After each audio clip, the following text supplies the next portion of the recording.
The last flash from the photographer's camera bounced off the crystal champagne flutes, and for a moment, the world was a dizzying kaleidoscope of white silk, forced smiles, and shattering light.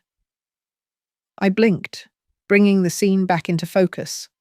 My son, Daniel, beaming at his bride, Tiffany, as they cut into a wedding cake that cost more than my first car. Everyone was applauding. I was sitting at a small round table in the back, tucked away near the kitchens, a carefully placed afterthought. My beige dress, which I thought was elegant, had been the subject of a whispered comment from my new daughter-in-law just an hour before. Did she get that from a church bazaar? Daniel had heard her. He'd just squeezed her hand and laughed, a sound that felt like a stone dropping into the well of my heart. Right then, as the saccharine sweet notes of some pop ballad filled the opulent hall, a single crystalline thought formed in my mind, a thought I had been polishing for 6 long months. Thank God they don't know about the money. That's the secret, you see, the one I hold close like a prayer book. My son got married. He thinks his mother is a lonely widow with a paid-off house and a modest pension, a mild inconvenience to be managed. He still doesn't know I inherited $7 million from my husband. And as I watched his new wife wipe a speck of icing from his lip with a manicured finger, I knew, with a certainty that chilled me to the bone, that my silence was my salvation. My husband, Richard, was a quiet man. Not shy, but deliberate. He was an engineer, a man who saw the world in terms of structure, stress points, and foundations. He built bridges for a living, and he built our life with the same meticulous care. We never lived extravagantly. We had a comfortable brick house in a leafy suburb, a reliable sedan, and yearly vacations to the lake. Daniel, our only child, grew up wanting for nothing, but Richard always insisted he understand the value of $1. You don't respect what you don't earn, Eleanor, he'd say, watching Daniel toss a barely used baseball glove onto the lawn. I thought the lessons were sinking in. But as Daniel grew, a different kind of structure emerged in him. He was drawn to flash, to the appearance of success rather than the substance of it. He chose a career in finance, not because he was good with numbers — Richard was the numbers genius — but because he liked the sharp suits and the expensive lunches. He met Tiffany at a polo match he'd paid a fortune to attend. Tiffany was polished. That's the word. She was like a high-gloss piece of furniture you were afraid to touch. Her family, the Ashworths, had old money, the kind that whispers instead of shouts. From the moment I met her, I felt like a dusty relic she was inspecting for cracks. She'd look at the photos on my mantelpiece, her lips pursed in a faint, pitying smile. "Oh, a holiday in a cabin? How rustic." When Richard got sick, the cracks in Daniel's character became chasms. The diagnosis was pancreatic cancer, swift and brutal. In the sterile beige hospital rooms, Richard's strength faded, but his clarity sharpened. He would watch Daniel, who would sit by the bed, scrolling through his phone, talking about market fluctuations, while the man who gave him life was fading away. Tiffany's visits were worse. She'd bring flowers that were too big for the room and complain about the hospital smell. One afternoon, she sat down with a leather-bound planner. "Daniel and I were just trying to be practical, Richard," she'd said, her voice dripping with counterfeit sympathy. "We were thinking about the house. It's much too big for Eleanor on her own. We'll need to start thinking about arrangements." Richard, frail as he was, turned his head on the pillow and looked at her. His voice was a rasp, but it held the weight of steel. "Get out." She'd blinked, offended. "I was only trying to help." "Get out." Daniel had rushed her out, apologizing over his shoulder. He never brought it up again, but the seed was planted. They weren't just waiting for him to die. They were planning the estate sale. Richard passed 2 weeks later. The funeral was a blur of black suits and casseroles. Daniel delivered a eulogy that sounded like it was copied from a website, full of platitudes that had nothing to do with the quiet, brilliant man who was his father. A week later, we were in the office of our family lawyer, Mr. Abernathy, a kind, balding man who had known Richard for 40 years. The office smelled of old books and lemon polish. Daniel and Tiffany sat beside me, their posture radiating impatience. Mr. Abernathy read the will in his dry, steady voice. To Daniel, Richard left his collection of vintage watches and a sum of $50,000. The house, our family home for 4 decades, was left to me, Eleanor Vance, with the mortgage fully paid off. And that was it. The silence in the room was deafening. Tiffany's perfectly sculpted face was a mask of disbelief. Daniel's was turning a blotchy red. "That's it," Daniel finally exploded. $50,000. Dad's company was bought out for millions a decade ago. Where is the rest of it? Mr. Abernathy adjusted his glasses. Richard managed his finances very carefully, Daniel. He had some losses in the 2008 crash. He wanted to ensure your mother was secure in her home. That was his primary concern. It was a lie, of course. A brilliant, carefully constructed lie orchestrated by my husband. But Daniel didn't know that. He bought it completely. He saw a paltry inheritance and a house he couldn't touch yet.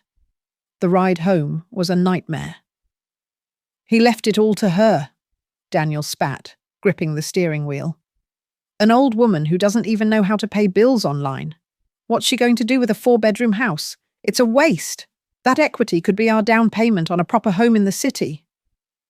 Tiffany, for her part, was icily silent, which was somehow more damning. Her silence said, "You promised me a life of luxury, and your family turned out to be a financial dead end." The next day, Mr. Abernathy called me back to his office. Alone. He closed the door and handed me a thick, sealed envelope. "Richard asked me to give this to you privately, Eleanor, after the main will was read. He wanted to see Daniel's true reaction first." My hands trembled as I opened it. Inside was a letter in Richard's familiar, slanted handwriting, and a portfolio statement that made my head swim. He explained everything.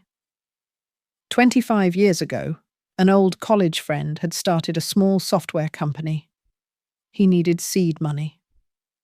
Richard, always seeing the hidden potential in things, invested a significant sum, money Daniel never knew existed. He never touched it. He just let it grow. The company had gone public, then been acquired by a tech giant. The final balance in the trust account, managed by a private firm in Delaware and solely in my name, was $7,142,351.28. Richard's letter was his final act of love and protection.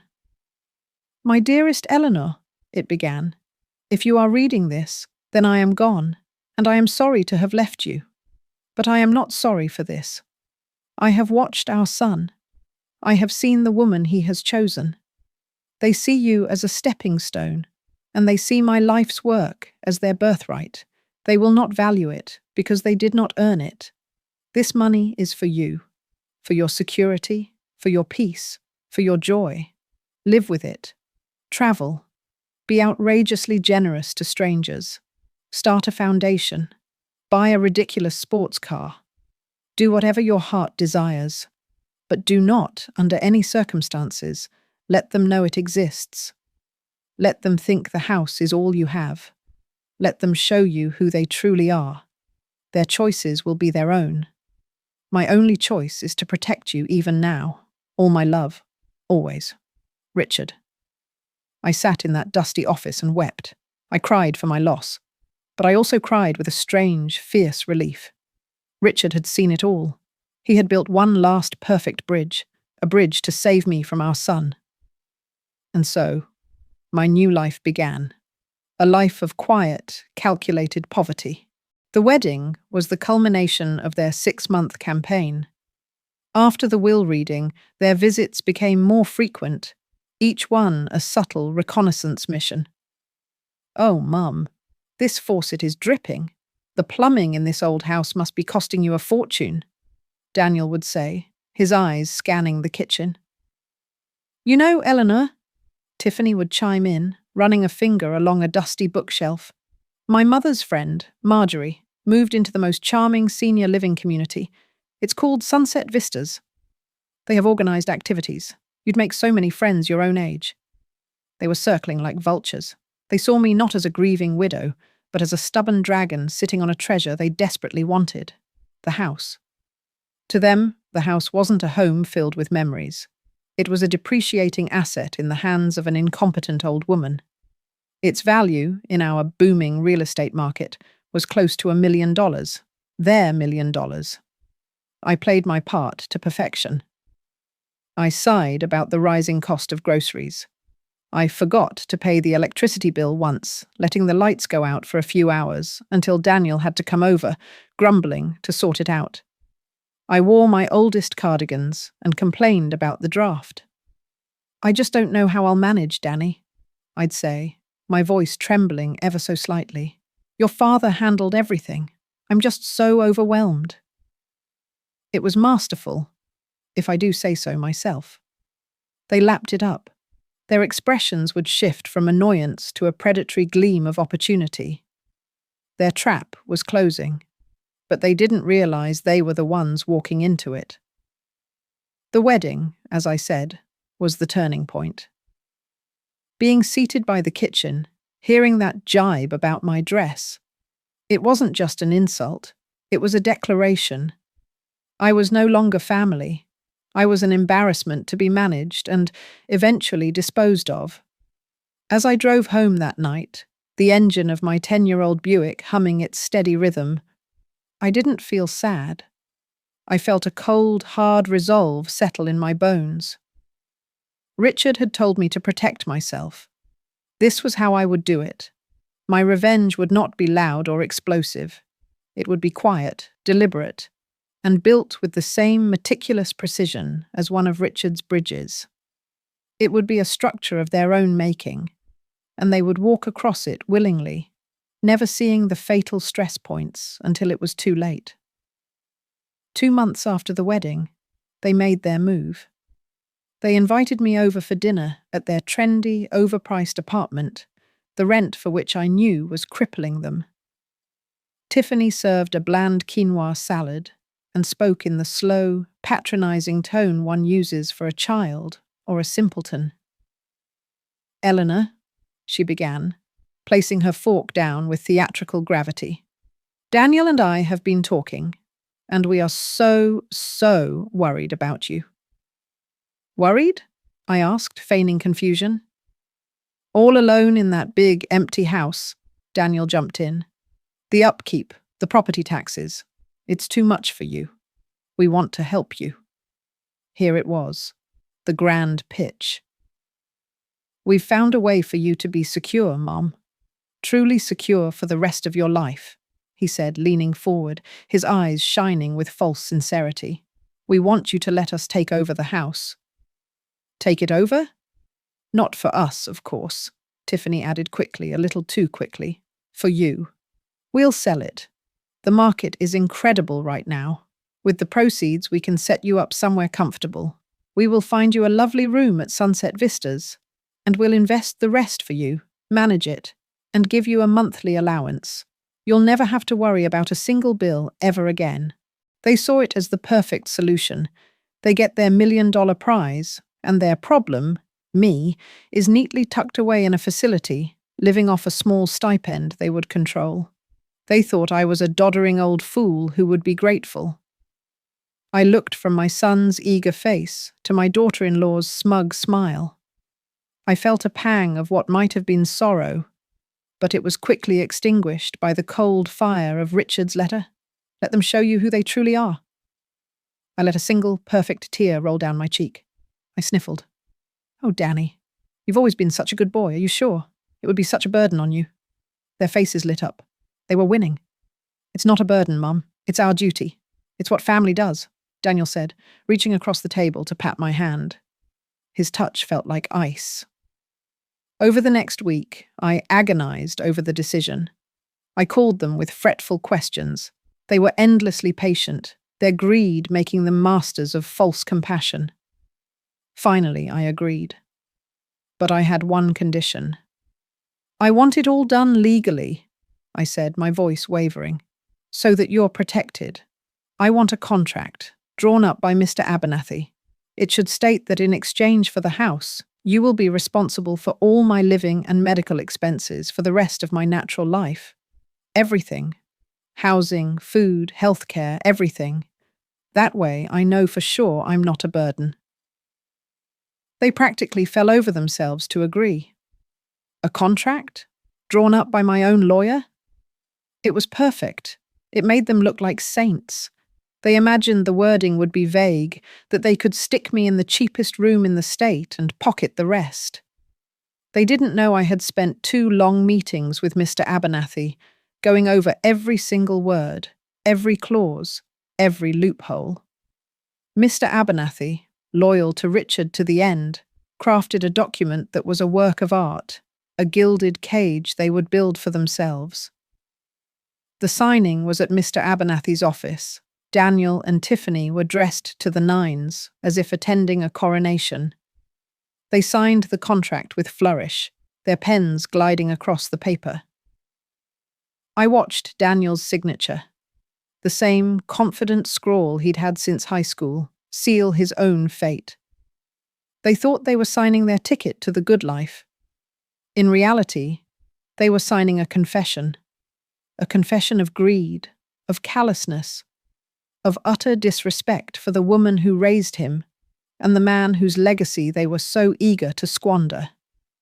When it was done, Tiffany gave me an air kiss that smelled of expensive perfume and triumph. Don't you worry about a thing, Eleanor. We'll take care of everything now. The house sold in less than a week for $1.2 million. They were ecstatic. After closing costs, they cleared just over $1 million. They immediately put a down payment on a monstrous new house in a gated community, bought a new Mercedes for Tiffany, and joined the stuffy country club her parents belonged to. They found a small 1-bedroom apartment for me in a sterile complex they called perfectly adequate. The rent was $1,500 a month, a pittance to them now. They set up an automatic payment. They were done. They had their money. I was housed, and they could finally begin their real lives. For the first month, I let them enjoy their victory. I settled into my little apartment. Then, I started my new life. My first call was to Mr. Abernathy. "It's time," I said. The first change was subtle. I called Daniel. "Danny, darling, this apartment complex is lovely, but the stairs are becoming a bit much for my arthritis. Your father and I always talked about getting a place with an elevator and a doorman. For security, you know." There was a pause. "A doorman, Mom? Those places are expensive." "Oh, I know, dear. But the contract says you're responsible for my housing, and my current housing isn't suitable for my health." Mr. Abernathy was very clear on that clause. He called it the suitable living clause. There was another, longer pause. I could hear Tiffany whispering furiously in the background. Finally, he sighed. "Okay, Mum, I'll look into it." They moved me into a luxury condo building downtown. The rent was $4,500 a month. The check was now written from an account that was significantly lighter than it had been a month ago. Next, I decided I was lonely. I called Tiffany. "Tiffany, dear, I was thinking, I need more stimulation. I've always wanted to take a class at the university, perhaps art history." "That's nice, Eleanor," she said, her voice tight. "The only problem is transportation. My old Buick is so unreliable. I think I need something safer. And the contract does mention to transportation needs, doesn't it?" A week later, a brand new top-of-the-line Volvo was delivered to my new building's garage. Daniel's name was on the financing agreement. Then came the medical expenses. My arthritis required weekly hydrotherapy and massage sessions. My blood pressure required a special organic home delivery diet service that cost a fortune. My insomnia required the highest quality silk sheets and a top-of-the-line adjustable bed. Every receipt was dutifully forwarded to Daniel by Mr. Abernathy's office. Every expense was explicitly covered under the all medical and wellness expenses clause they had so eagerly signed. I started traveling. My first trip was a 2-week Caribbean cruise. For my circulation, I explained to a sputtering Daniel over the phone, the sea air is so restorative. The bill for the premium suite, excursions, and onboard expenses came to over $20,000. It was all covered under the recreational and therapeutic activities section of the contract. They started to panic. Their $1 million was draining away like sand through a sieve. They had the mortgage on their new mansion, the car payments, the country club dues, and now the ever-increasing costs of their dependent mother, who was suddenly developing the most expensive tastes imaginable. The karma, however, wasn't just financial. It was social. Tiffany, who had climbed so hard to impress her snobby circle, was starting to look foolish. She'd be at the country club, bragging about their new house, when a friend would ask, "I saw your mother-in-law the other day. She was getting into a brand new Volvo. I thought you said she was struggling." Or, "Tiffany, darling, your mother-in-law's tour of Italy looked divine on her new Instagram. Did you help her plan it?" Tiffany didn't know I had an Instagram. She didn't know I was living a life 100 times more glamorous than hers, all on her dime. The facade of the dutiful, caring children was crumbling, replaced by whispers that they were being fleeced by their clever old mother. Her parents, the Ashworths, were mortified. Their daughter, who was supposed to have married into a fortune, was now shackled to a financially ruinous contract with a woman they considered her inferior. The breaking point came about a year after the contract was signed. I had just returned from a month-long trip to Paris and had hired a personal chef. "My doctor says I need carefully prepared meals to manage my sodium levels," I'd explained. Daniel showed up at my condo door, his face pale and haggard. He looked 10 years older. The sharp suit hung on him, and there were dark circles under his eyes. Tiffany wasn't with him. "Mum, we need to talk," he said, his voice cracking. He walked past me into the living room, his eyes wide as he took in the new paintings on the walls, the expensive furniture. "What is this? Where are you getting the money for all this?" I smiled calmly and gestured for him to sit. "You're paying for it, Daniel. You and Tiffany, as you so generously offered." "This isn't what we meant," he exploded, his voice rising. "We meant a room at Sunset Vistas, a small allowance. We sold your house, our inheritance. It was supposed to set us up for life." "My house," I corrected him gently, "and your father's inheritance to me. It seems you misunderstood the terms of our agreement." "We're going to be bankrupt," he yelled, his face contorting in despair. "Tiffany's talking about leaving me. Her parents told her I'm a failure who let his own mother ruin him. We had to sell the Mercedes. We can't afford the country club. The mortgage on the house. We're going to lose everything." He finally sank onto my plush sofa and put his head in his hands. He looked so much like the little boy who used to come to me with a scraped knee. For a fleeting moment I felt a stab of pity, but then I remembered Richard's pained breathing in that hospital room. I remembered Tiffany's cruel whisper at the wedding. I remembered their predatory smiles as they talked me into signing away my home. This was the bridge they had built. It was time for them to see its foundation. "Daniel," I said, my voice quiet but firm, "I think it's time I told you a story about your father." I told him everything, about the secret investment, about the $7 million. I showed him the portfolio statement from that day in Mr. Abernathy's office. I showed him Richard's letter. He read the letter, his hands shaking. His face went from red to white to a sickly shade of grey. The words on the page were a final judgment from the father he had so profoundly misjudged. They see you as a stepping stone. They will not value it because they did not earn it. He looked up at me, his eyes hollow with a dawning, monstrous understanding. It wasn't just about the money he'd lost. It was about the fortune he never even knew he was throwing away. 7 million? He whispered, the words barely audible. You have $7 million, and you let us... You did this to us. Why? I stood up and walked to the window, looking down at the bustling city below. My city, my life. You did this to yourselves, I said, my voice as cold and clear as glass.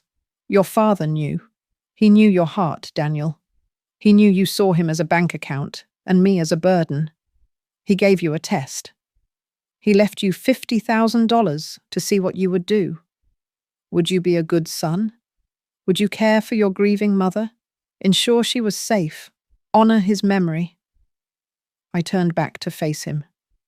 Or would you see her as a final obstacle to a pot of gold? You and your wife chose to be vultures. You circled and schemed to put me in a home and take my house. You didn't care about my happiness or my well-being. You cared only about the money you thought you were owed. He was speechless, his mouth opening and closing silently. I could have helped you, I continued, the words coming easily now. I could have given you a down payment for your house. I could have paid for your wedding. I could have set up a trust for your future children.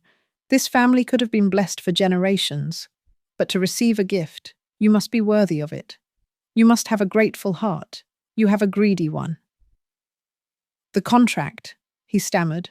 We can break it. We'll go to a lawyer. I laughed. It was a soft, bitter sound. Go ahead. Mr. Abernathy would love that.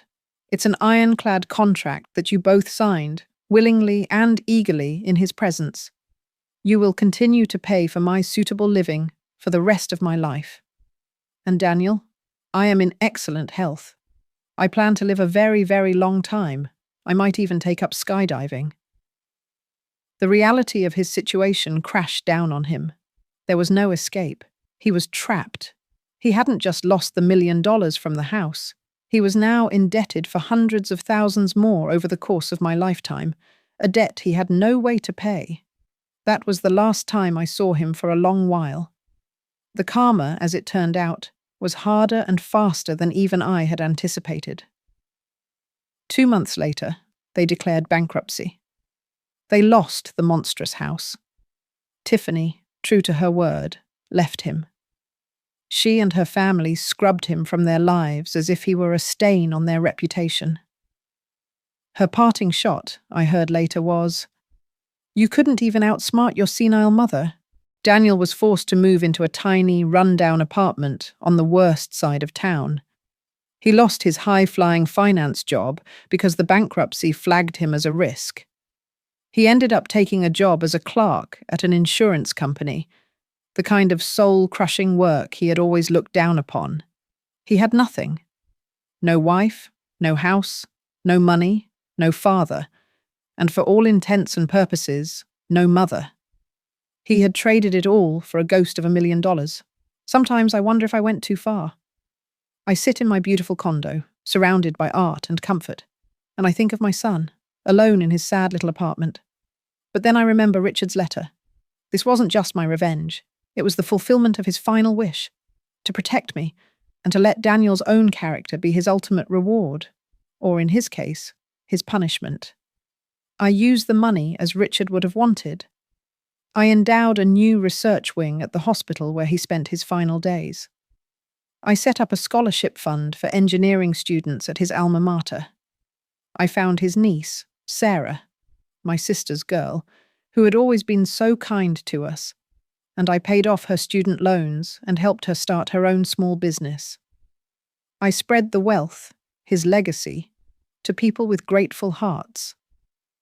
About a month ago, I received a letter. The handwriting was shaky.